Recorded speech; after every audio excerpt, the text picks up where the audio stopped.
Saudi আরবে এক আদালত হয়েছে। আদালতে দুই ভাই ঝগড়া করছে। এক ভাই বলছে মাকে আমি রাখবো, আরেক ভাই বলছে না মাকে আমি রাখবো।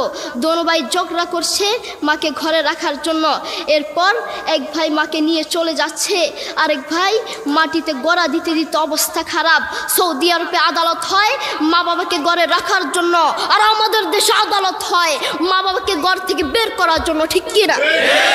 যুবক, তোমাকে বলছি, তোমার বন্ধু তোমার আপন নয়, তোমার বউ তোমার আপন নয়, তোমার শ্বশুর শাশুড়ি তোমার আপন নয়। এই পৃথিবীর বুকে আপন হলো তোমার মা এবং তোমার বাবা। করোনা আসার পরে প্রমাণ করে দিয়েছে কে আপন। এক মেয়ে তার মাকে ফোন করে বলছে, মা আমার স্বামীর করোনা হয়েছে।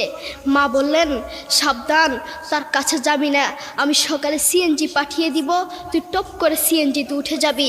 এটার নাম দুনিয়া, এটার নাম দুনিয়া।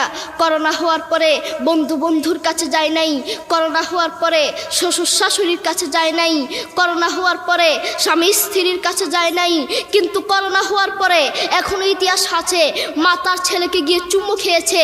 করোনা হওয়ার পরে এখনো ইতিহাস আছে বাবা তার ছেলেকে কাঁধে নিয়ে হাসপাতালে গিয়েছে, ঠিক কি না? যুবক, তুমি তোমার মাকে কিচ্ছু মনে করছো না। তোমার মাকে তুমি ঘর থেকে বের করছো।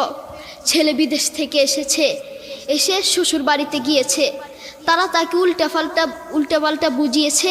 এখন বাড়িতে এসে সে বলছে, মা তুমি আমার টাকায় খাও, আমার ঘরে থাকো, আবার আমার বউকে পিটাও।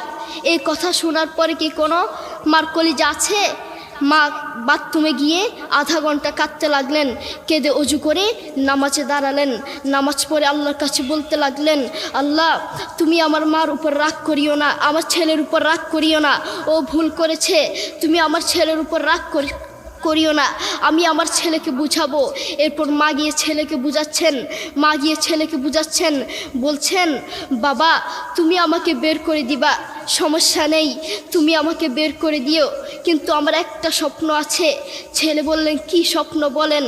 মা বললেন তুমি বাজারে গিয়ে একটা পাকা আম নিয়ে আসবা, এসে তোমার বুকের উপর রাখবা, সকালে উঠে ওটা আমি খাবো। এরপর ছেলে বললেন আচ্ছা ঠিক আছে। ছেলে বাজারে গিয়ে একটা পাকা আম নিয়ে আসলো, এসে বুকের উপরে রাখলো। 5 মিনিট না যেতেই সেই আম পিঠের নিচে পড়ে চ্যাপ্টা হয়ে গিয়েছে। এরপর ছেলে মাকে বললেন, মা তুমি কি সকালে উঠে আমটা খাবে?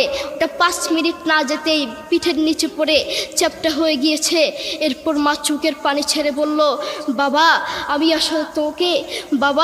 আমি আসলে তোকে খাওয়ার জন্য বলি নাই, আমি আম খাওয়ার জন্য বলি নাই, আমি তোমাকে বুঝার জন্য বলেছি। তুমি আজ একটা রাত এই আমটা রাখতে পারো নাই, আমটা বুকের উপর রাখতে পারো নাই, আর আমি সেই তোমার দুঃখিনী মা যে 1 বছর 2 বছর নয় 3 বছর নয় পাক্কা 5টা বছর এভাবে তোমাকে রেখেছি। আমিও যদি তোমার মতো এভাবে ঘুমাতাম, তুমিও তো আমার পিঠের নিচে পড়ে চ্যাপ্টা হয়ে যেতা। এরপর ছেলে চোখের পানি ছেড়ে বলল, মা আসলে আমি বুঝতে পারি নাই তুমি কি জিনিস আসলে আমি বুঝতে পারি নাই। সৌদি আরবে এক আদালত হয়েছে। আদালতে দুই ভাই ঝগড়া করছে। এক ভাই বলছে মাকে আমি রাখবো, আরেক ভাই বলছে না মাকে আমি রাখবো। দোনো ভাই ঝগড়া করছে মাকে ঘরে রাখার জন্য। এরপর এক ভাই মাকে নিয়ে চলে যাচ্ছে, আরেক ভাই মাটিতে গড়া দিতে দিতে অবস্থা খারাপ। সৌদি আরবে আদালত হয় মা বাবাকে ঘরে রাখার জন্য, আর আমাদের দেশে আদালত হয় মা বাবাকে ঘর থেকে বের করার জন্য, ঠিক কি না? যুবক, তোমাকে বলছি, তুমি তোমার মাকে বের করছো, তুমি তোমার মাকে বৃদ্ধাশ্রমে পাঠাচ্ছ, তুমি তোমার মাকে হত্যা করছ, তুমি তোমার মাকে জবাই করছ। তোমার মতো নাফরমান এই বাংলার জমিনে আরেকটাও হতে পারে না, ঠিক কি না? যুবক, তোমাকে বলছি, তুমি জানো তোমার মা কি জিনিস? তুমি ছোট ছিলে তো বুঝতা না। যেই মা তোমার জন্য সারাটা জীবন কষ্ট করেছেন, মাথার গাম পায়ে ফেলেছেন, সেই মাকে তুমি ঘর থেকে বের করে দিয়েছ, সেই মাকে তুমি বৃদ্ধাশ্রমে পাঠাচ্ছ। তুমি জানো তোমার মা কি জিনিস?